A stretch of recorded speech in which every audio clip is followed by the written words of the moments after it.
My video begins at the Westward Village RV Park in Yuma, Arizona. I wanted to get here yesterday before the sun went down, but I wasn't even close to making it. So before I go into the state of California, which is about 2 or 3 miles away, I wanted to visit another large fiberglass man. He's not quite a muffler man, but I guess he's been in the close enough category. The top of this platform is Big West. He's just a little shorter than a muffler man. Notice the face is a little different. He has a crease around his neck. In 1982, he was purchased without a head, so the owner constructed a head that was motorized and meant to move from side to side. However, they never did figure out how to make the head move. Not only that, the head started to deform due to the oppressive heat and endless sunshine. Not only is Yuma very hot most of the year, the city experiences more hours of sunlight than any other city in the United States. After Big West moved here, he received a makeover. In 2006, the head was reconstructed to remove the damage from the heat and the sun. Although the head looked a little boxy, it looks a lot better than it did. The hood still doesn't move. To protect the head, they put a cowboy hat on him.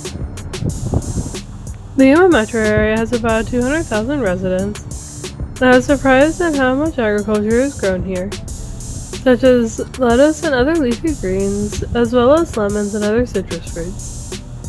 Before I drive into California, I better get some gas, because everyone in the country knows California has the most expensive gas in the lower 48 US states, and I'm trying to buy as little gas in California as possible. The current price here in Yuma is $3.19 a gallon. Much more expensive here than in my previous fill-ups, but I think California is close to $5 a gallon now.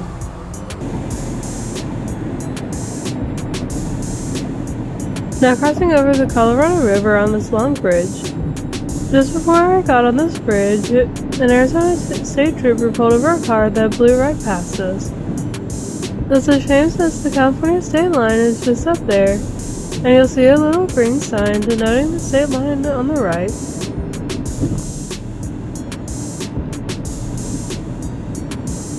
I'm taking the very first exit after the bridge ends. There are a couple of things I want to see right here at the California state line. So the first thing is gone. The casino at the state line removed this giant diamond from its entrance. My next stop is on this road, and for the 3rd day in a row, I'm featuring a train in motion, a locomotive if you will.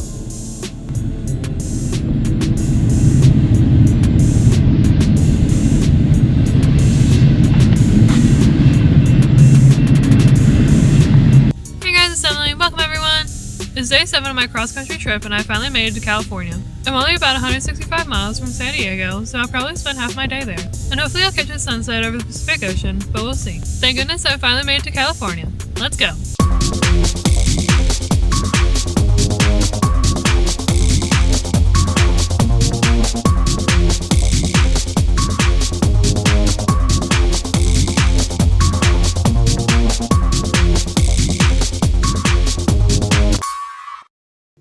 Let's take a look at the map of California to see where I'm going today. I started in Yuma, Arizona, and I just crossed into California. Later I'll head west on Interstate 8, stopping in El Centro, and then I'll cross the desert mountain range near the city of Ocotillo. Then I'll reach the greater San Diego area. I'll see some things in the suburbs, and then eventually reach the shores of the Pacific Ocean. And to show you my entire route over the past week, starting in Copper Hill, Tennessee, and I headed generally west in an indirect route to the Pacific Ocean, which is a little over 3,200 miles. I'll spend 4 days in Southern California, and end my trip spending New Year's Eve in Disneyland. I uploaded that video a few weeks back. Not far past that train crossing is something called the Mound. There's not much known about what this represents or why it's here. There's no marker or anything. Around the perimeter are small crosses, and there are 4 paths leading to the center, which has a small mound of rocks. This gives me vibes of Trelita's grave not far from Dahlonega, Georgia. This does feel like a gravesite, especially with the cross next to it. But there is nothing here to indicate someone is buried here. This just seems like a big mystery. Does this have religious significance? Is it a complex sundial? I looked this place up on Google and no one seems to know. Doing a sweep around, there are 2 circles surrounding the mound, and every so often at the outer circle there's a cross. Also, I noticed this is well maintained, so somebody must be taking care of this area.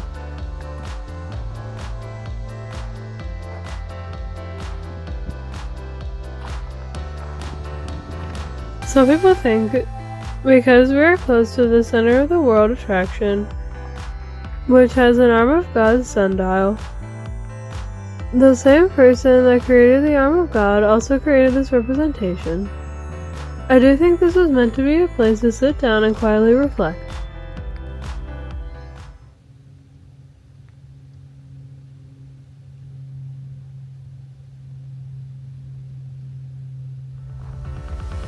The mound is located at the same exit from Interstate 8 as the center of the world attraction, except this area is free of charge.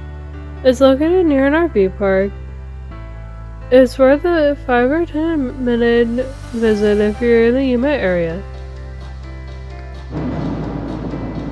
Just a little bit east from the mound, I'm driving by some sand dunes.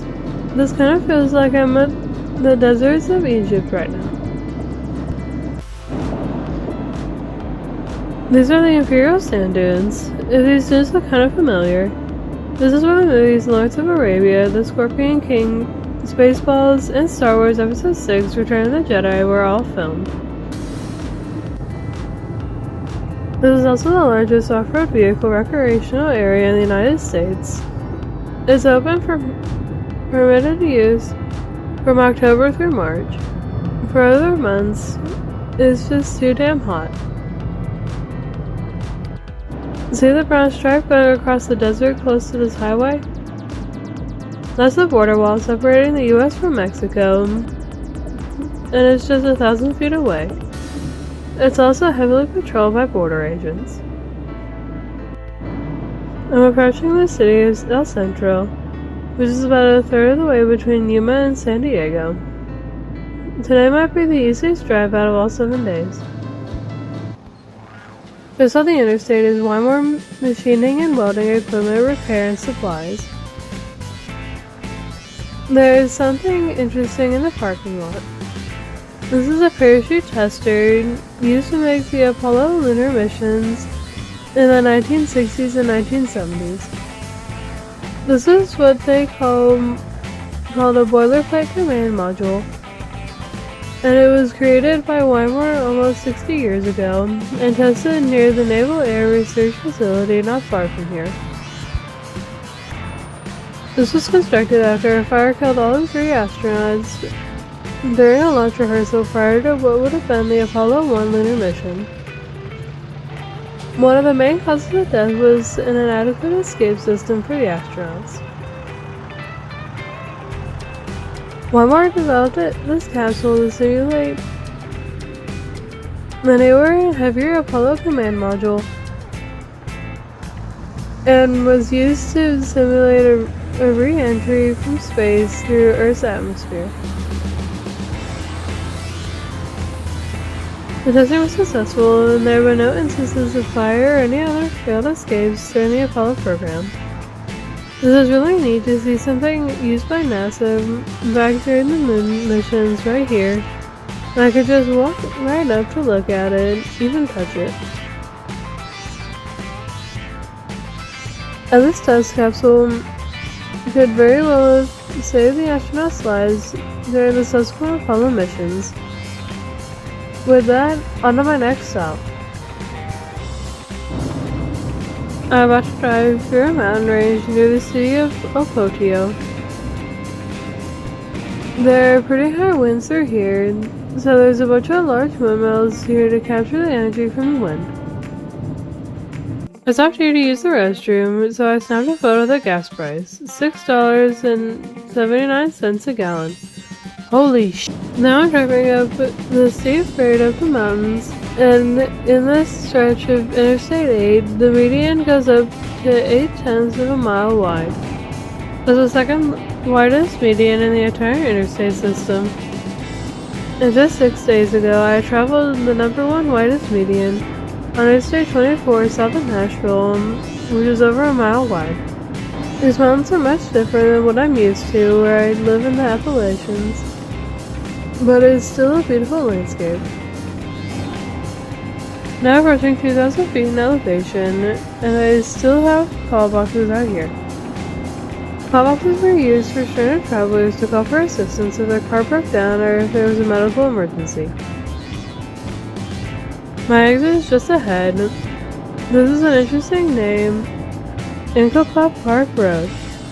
The side road will lead me to my next stop, which is a historical landmark in the city of Jacumba Hot Springs. I'm at the Desert View Tower. This was built in 1928. Today I'm driving from Yuma to San Diego in maybe 4 hours. Back in 1928, this took a month by a team of oxen, and this was considered a good stopping point from traversing the tough rocky terrain of the mountains we just crossed. I was on a modern interstate highway to travel here, but just imagine no road trying to get up and down these mountains with sandy, rocky terrain. Plus, this is the desert, and it's very hot 9 or 10 months out of the year. So this tower is definitely a welcome sight for those travelers. This is officially known as the Mountain Springs Station Site. In 1862 to 1870, this was the site of a stone tower where oxen pulled wagons up a 30% grade. This became a California historical landmark in 1985. From the side, you can hear the traffic and kind of see the cars on the highway and the valley in the distance with a view well into Mexico. But from atop the tower, the view should be a whole lot more awesome. This entire tower is also a museum, with a few things for sale. The bottom floor has some souvenirs such as postcards, and this level is also where you pay so you can go up the tower and see what I'm hoping is a really great view. It also looks like a lot of old pictures, antique furniture, some plants, and maybe some old toys along the top shelf by the ceiling. Also some pianos, many lamps and lanterns, lots of books, including sheet music. I take that back. I don't think anything is for sale, but definitely a lot of antiques here. Have you a ticket? I'll talk about that in a minute, but I'm climbing up the stairs. After one flight of stairs, there are some more books and some knitted items and stuff in wicker baskets. The next level has some more old pictures. Is that turtle alive? Also some plates and a toy log cabin. Lots of books on this level, and I'm gonna take a look outside. The view is already much better. I can see the windmill farm in the distance. Now at the top of the tower, check out this view.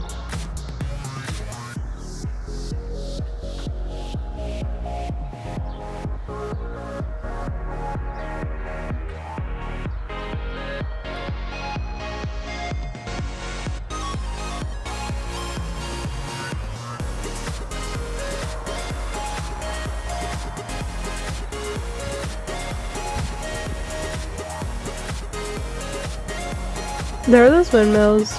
Panning right, that's Mexico. And then the hills on the other side of I-8.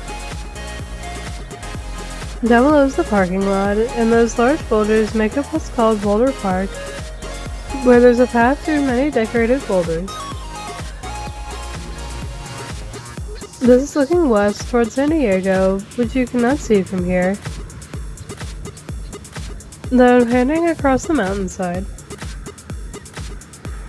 Then Interstate 8 down there, and looking east at the windmills.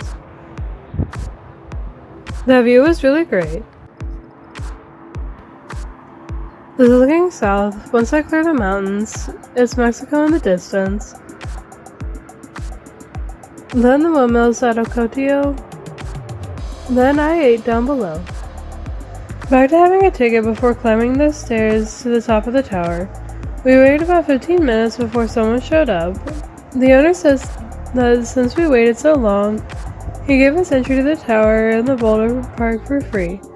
That was extremely nice of him to do that. Now I'm going to check out Boulder Park to see some of these interesting rock formations.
This place has been on my bucket list for a while. I'm definitely checking off a bunch of places on this week-long road trip, but I'm also excited I only have about 70 miles left on my road trip.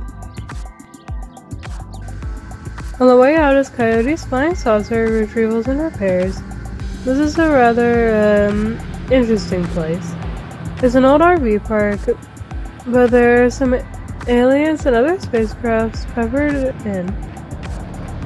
Coyote's a friend of the owner of this land. Coyote occasionally takes these alien oddities to nearby fairs and festivals.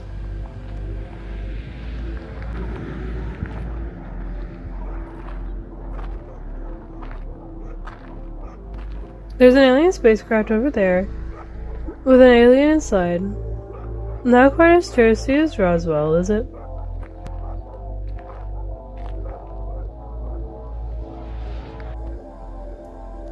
Look at that white van. It's got a small piece of wood with aliens drawn on it. There's a better look at the alien in the spaceship. Alright, let's head down the mountain and head towards San Diego. I should only be about an hour away as long as traffic cooperates.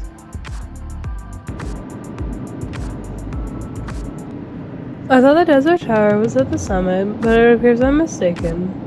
The terrain is changing also as I drive by more windmills. There's much more green on these hills, not so much trees, but mostly brush. Here is the Tecate Divide at 4,140 feet above sea level. And now this is the high point, Crestwood Summit, elevation 4,181 feet. This is the high point along all of Interstate 8, so we should be heading downhill from here on out. They were doing some construction on the eastbound lanes, but that resulted in this big backup. No one's moving at all. I wonder how far back this traffic jam is. I'm glad I'm not in that. It's smooth sailing as I continue westbound. I'm just about in the suburbs of San Diego, and I'm 20 miles or so from my next stop. In the city of La Mesa, there's a rock across the street. This is an unusual rock, especially since people have applied bright red paint to it to make it look like a giant pair of lips. I'm at the corner of High Street and Lemon Grove Drive. The story behind the lips goes back to 1977. A 17-year-old artist named Steven Garcia noticed the rock formation looked like a pair of lips, so to emphasize that, he painted the rock to give it lipstick. Garcia left town many years ago, but residents of La Mesa and nearby Lemon Grove have continued to maintain the lips. Right now, these lips have that bright color. It's said that this unusual rock formation gives people a big kiss when they pass by. These lips are actually so close to the city of Lemon Grove, they're commonly known as the Lemon Grove lips, even though we're in La Mesa. So let's go into Lemon Grove to see this gigantic lemon. This might be the world's largest lemon, weighing 3,000 pounds. It is 10 feet long and 6 feet wide. It was created in 1928 as part of a parade float. 2 years later, a layer of plaster was applied to make the shape of the lemon permanent, and then placed at this very spot. The city of Lemon Grove was created as an homage to the lemon groves that grew here. The platform holding the lemon says, "The best climate on earth." The small marker in front says Alberto Treganza designed this lemon for a July 4th parade, and it's maintained by the Lemon Grove Historical Society in the city of Lemon Grove. Lemon Grove doesn't claim to be the lemon capital of the world, however, nearby Chula Vista does claim that title, and even has the lemon-themed festival every year. Actually, Lemon Grove doesn't claim that this giant lemon sculpture is the world's largest, but it's really big and its yellow color is really bright. I'm heading to see something else in the food category after the trolley goes by.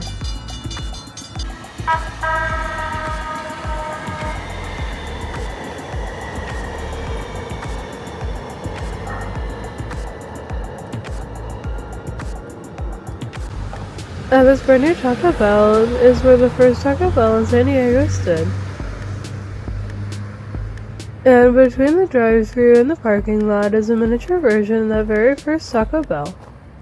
The miniature shows the original mission-style architecture of the building when it stood here from 1965 to 2008. Here's a front view of the miniature, which includes a mini of the classic Taco Bell sign. Here's a marker down here in commemoration of the Taco Bell number 15, the first one in San Diego. This isn't a functional Taco Bell, so they don't sell baby tacos, baby burritos, or baby nachos Bel Grande. This kind of looks like one of those large electrical boxes that was decorated to look like an original Taco Bell. I'm not sure if the miniature Taco Bell sign lights up. It would be so awesome if it did. If you want to see this baby Taco Bell, it's at the corner of College Avenue and University Avenue in San Diego. Make sure you pull in the parking lot and at the drive-thru entrance. Alright, let's head to the harbor to see more of San Diego. We very much lucked out and got a parking space right by the giant ship, the USS Midway. It was the longest serving aircraft carrier in the 20th century and named after the Battle of Midway. The ship was commissioned just 1 week after the end of World War II. Next to the ship, you've probably seen this statue. It's an iconic statue depicting a sailor kissing a nurse right after World War II ended. The statue is 25 feet tall, weighs 6,000 pounds. Formerly called Unconditional Surrender, the statue is now called Embracing Peace. It's a very popular statue, and there are so many people getting fun pics of this statue And every once in a while, couples reenact the pose in front of the statue to take pictures. The photo for which the statue is based was taken by real-life magazine photographer Alfred Eisenstadt. The soldier's name was George Mendonça, and the nurse's name was Misha Elliott Friedman. Mendonça was on a day at Radio City Music Hall in Manhattan when the news broke that World War II had ended. Mendonça and the other patron ran out of the theater in celebration, and Mendonça saw the nurse and kissed her. So Mendonça's attraction to nurses in general, combined with a little too much to drink, combined with impulsiveness, created that iconic picture and later this statue. Rita forgave him for kissing the nurse, but she jokes, quote, that it was the only good kiss he had in him. Next to the Embracing Peace statue is a small area containing a series of sculptures that are a national salute to Bob Hope and the military. Throughout his very long career, Bob Hope entertained American troops serving around the world, especially in World War II, the Korean War, and the Vietnam War. Bob Hope insisted on traveling to the front lines directly to troops serving our country. He brought many other entertainers with him and performed variety shows. They're playing a sound package with clips from some of Bob Hope's USO shows, but it's very low and hard to hear with all the crosstalk of everyone here.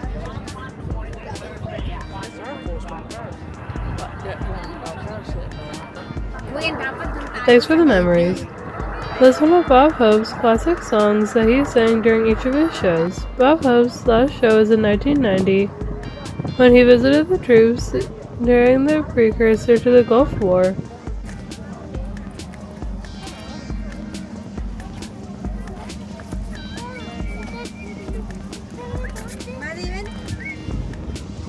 It's an amazingly beautiful day today. Not many clouds, the temperature is about 65 degrees, not much wind.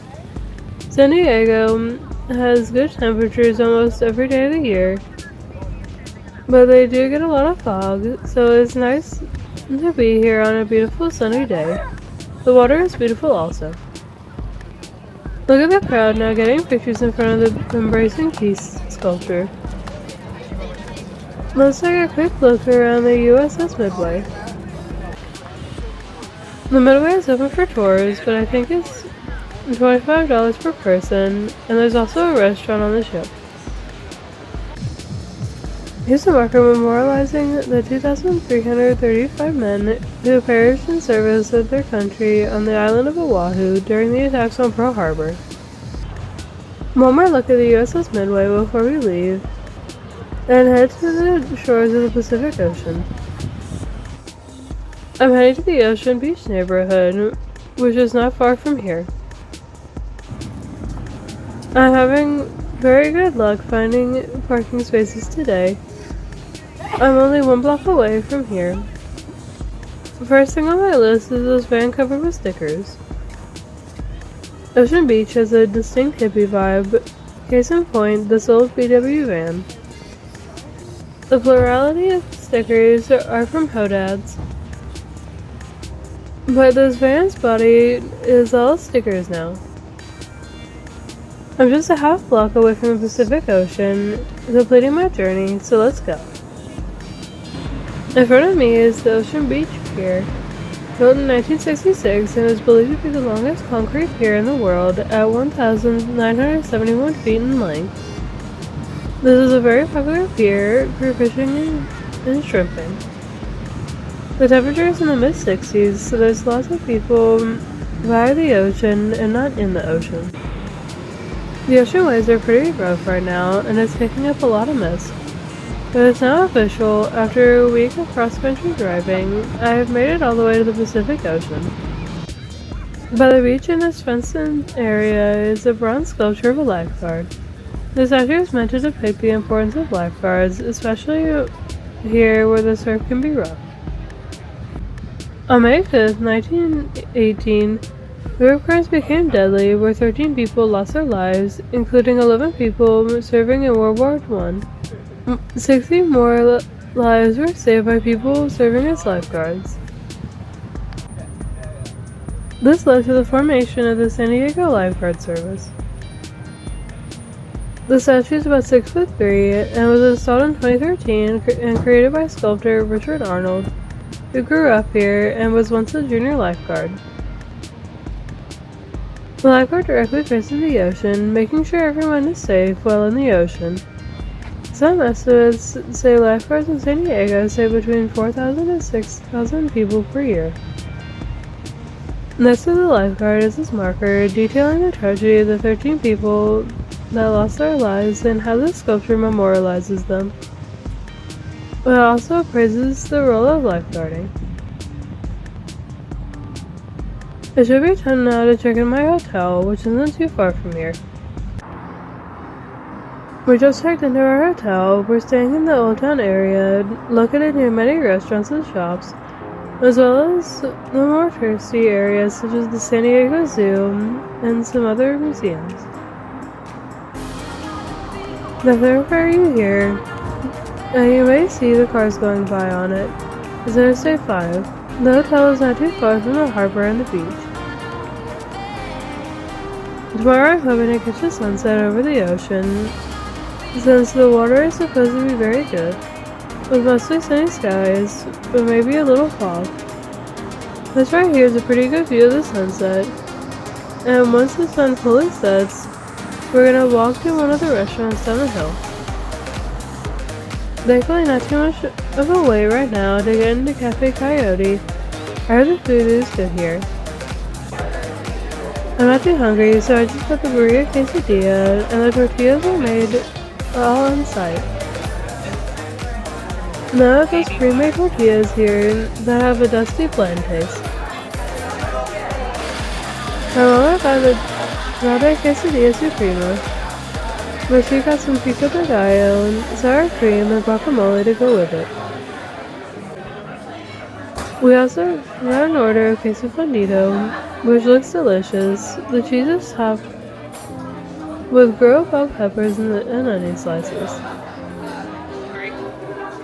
My dad got the carne asada burrito, which comes with a side of rice and beans. He asked to have the burrito covered in a chili con queso. The prices were pretty reasonable for Southern California, and our meals came out very quickly. Oh, and for our cheese dip, it came with several of those handmade tortillas. These look so much better than what we're served at a Georgian Mexican restaurant. Everything tastes very good. This is a more authentic Mexican food experience. As I leave the restaurant, you can see the tortillas being hand rolled, and you can see the difference. They taste so much better than the tortillas that come in a bag. I'm glad I went to Cafe Coyote when I did, because there's a very long line of people waiting outside, and there's not a lot of seating.